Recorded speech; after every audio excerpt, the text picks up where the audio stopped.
Hello and welcome. Thank you so much for joining me today.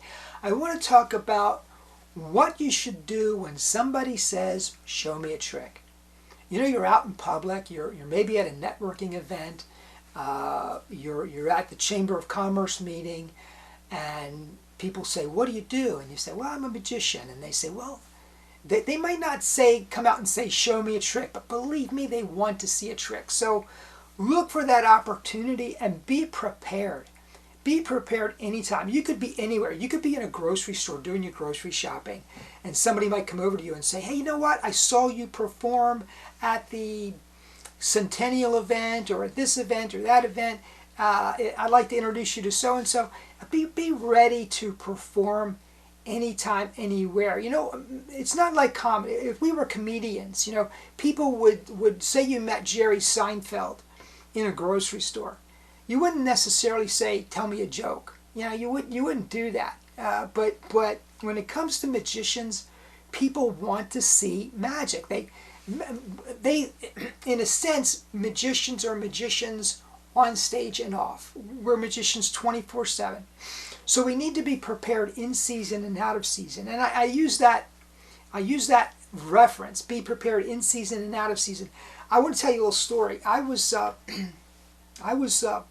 in my teen years, and I was studying to be a minister, even in my teen years.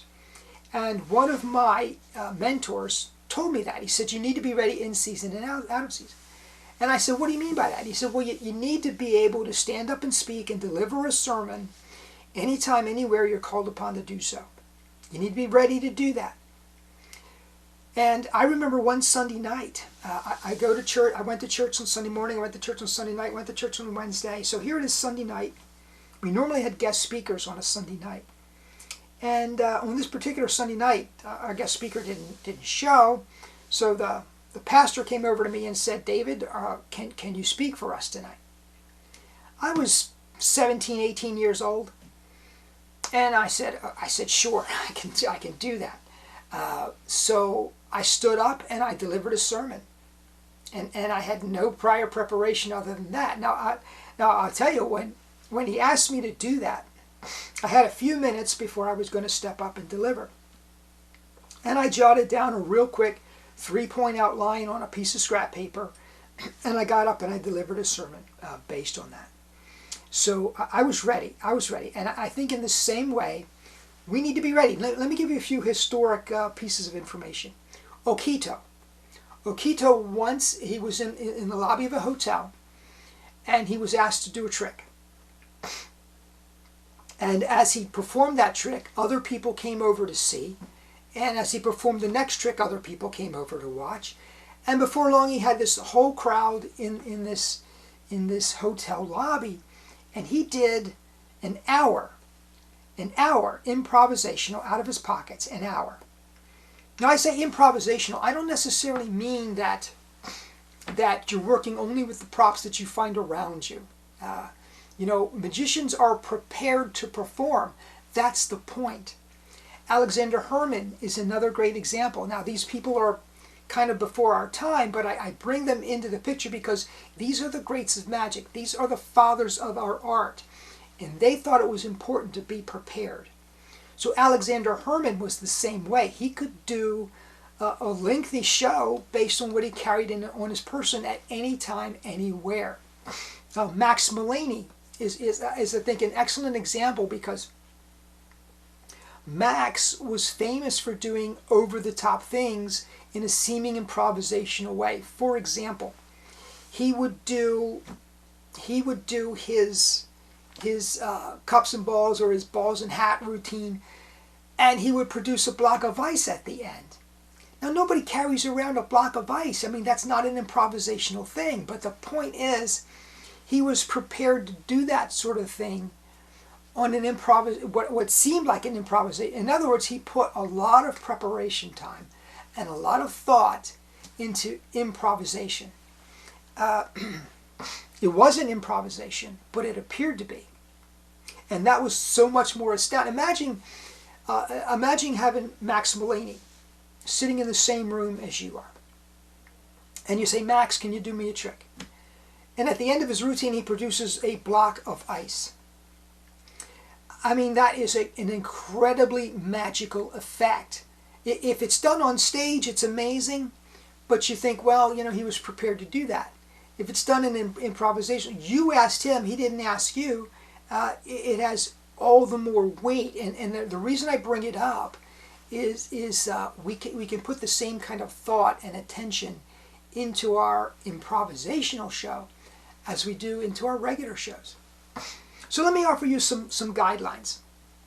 Number one, see your improvisations as a type of show that you rehearse, that you practice, that you give a lot of thought to. What material will you do? What effects will you do? In what order will you do them? How will you present? What are the circumstances around which you will perform? You will certainly be surrounded. You will certainly be in an improvisational situation. It's number two. Give as much thought and rehearsal to routining an improvisational show as you would to your regular show. Number three, restrict your routine to 1 to 3 effects. Now granted, Okito did an hour, Alexander Herrmann could do an hour. We live in a different time. We really do. I think people want to see a trick. They want to see a trick. And the advantage of having another trick is that you're not getting bogged down with how did you do that or something. You create this experience for them when you do a set as opposed to a single effect. There's nothing wrong with doing a single effect, but I like to do sets. And I think you should rehearse your sets accordingly. Be sensitive to the attention span of your audience as you do this kind of thing. People say, let me see a trick. You show them a trick, watch their attention span. If it looks like they want to see another, do another. If it looks like they're really having a good time, do another, and so on. Number four, make sure the material you choose is always on your person. Always on your, don't plan an improvisational show that you left in the car or that you left in your study or that you left in your workshop. It has to be on your person.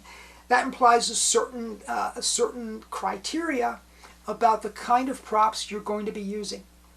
The material you select should fit your personality and your style. As with any routine in your show, if you can find a routine that you're already doing in your show and carry that routine on your person, all the better, because you're just reinforcing.